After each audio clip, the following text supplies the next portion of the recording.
আসসালামু আলাইকুম। আপনি কি কখনো এমন অনুভব করেছেন যে আপনি কিছু চাইছেন কিন্তু কেউ তা শুনছে না? ভাবুন, যদি আপনার আবেদনটি পাওয়ার আগে শুধু প্রশংসা এবং কৃতজ্ঞতা জানানো হয়, কত সহজে আপনার প্রার্থনা গ্রহণযোগ্য হতে পারে। আজ আমরা সূরা ফাতিহার সেই গোপন শক্তি নিয়ে কথা বলবো, যা শুধু আল্লাহর কাছে নয়, আমাদের দৈনন্দিন সম্পর্কগুলোতেও কার্যকর। সূরা ফাতিহার প্রথম আয়াতটি হলো আলহামদুলিল্লাহি রাব্বিল আলামিন, সমস্ত প্রশংসা জগৎসমূহের প্রতিপালকের আল্লাহ। এই আয়াতটি শুধু একটি ধর্মীয় বাক্য নয়, বরং এটি মানব জীবনের জন্য একটি শক্তিশালী দিক নির্দেশনা। এটি আমাদের প্রশংসা করার জন্য অনুপ্রাণিত করে, যা বৈজ্ঞানিক গবেষণায় প্রমাণিতভাবে মানব জীবনে ও সমাজে এক অসাধারণ ভূমিকা রাখে। আল্লাহর প্রশংসা করে আবদার করার অনুশীলন। সূরা ফাতিহার প্রথমেই কয়েকটি আয়াতে রয়েছে আল্লাহর প্রতি প্রশংসা, তার মহত্ব ও গুণাবলী বর্ণনা। যেমন আলহামদুলিল্লাহি রাব্বিল আলামিন, সমস্ত প্রশংসা জগৎসমূহের প্রতিপালকের আল্লাহর। আর রহমানির রহিম, পরম করুণাময় অসীম দয়ালু। মালিক ইয়াউমিদ্দিন, বিচার দিনের মালিক। এই আয়াতগুলো পাঠের মাধ্যমে আমরা আল্লাহর শ্রেষ্ঠত্ব ও প্রতিপালক হিসেবে তার অনুগ্রহ স্বীকার করি। এর ফলে আমাদের মনে আল্লাহর প্রতি ভালোবাসা, শ্রদ্ধা এবং নির্ভরশীলতার অনুভূতি সৃষ্টি হয়।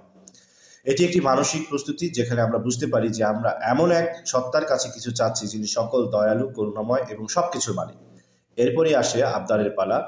যখন আমাদের মন আল্লাহর প্রশংসায় পূর্ণ হয়, তখন আমরা সরাসরি আমাদের প্রার্থনা তুলে ধরি। ইয়াকা না'বুদু ওয়া ইয়াকা নাস্তাঈন, আমরা কেবল আপনারই ইবাদত করি এবং কেবল আপনার কাছেই সাহায্য চাই।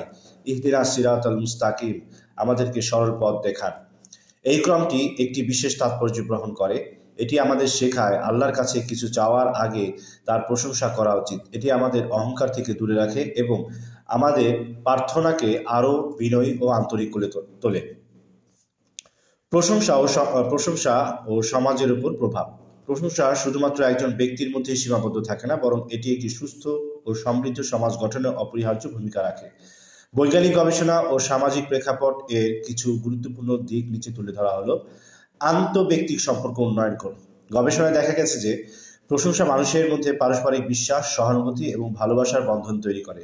যখন আমরা একে অপরের ভালো কাজের প্রশংসা করি, তখন আমরা একে অপরের প্রতি আরও বেশি শ্রদ্ধাশীল হই।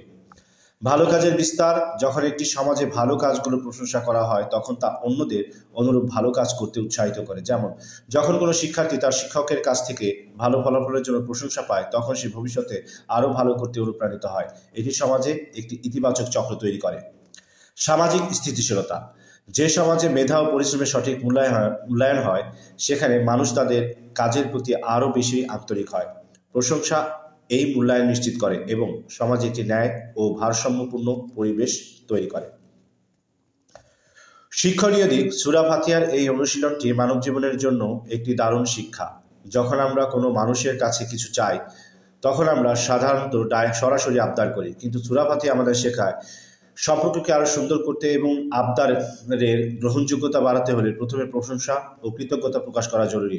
উদাহরণস্বরূপ, আপনি যখন আপনার বন্ধুর কাছে কোনো কিছু সাহায্য চান, তখন যদি তাকে প্রথম তার আগের সাহায্যের জন্য ধন্যবাদ ও প্রশংসা করেন, তবে আপনার আবদারটি তার কাছে আরও বেশি গুরুত্বপূর্ণ মনে হবে।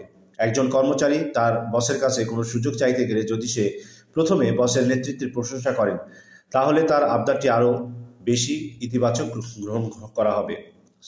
সংক্ষেপে, সূরা ফাতিহা এই গুরুত্ব শিক্ষা দেয় যে জীবনের প্রতিটি ক্ষেত্রে, তা আল্লাহর কাছে হোক অথবা মানুষের কাছে, কিছু চাওয়ার আগে প্রশংসা ও কৃতজ্ঞতা প্রকাশ করা উচিত।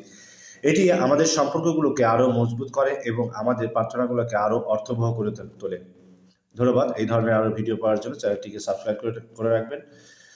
ভিডিওটি ভালো লাগলে অবশ্যই লাইক, শেয়ার এবং কমেন্ট করবেন। আল্লাহ হাফিজ।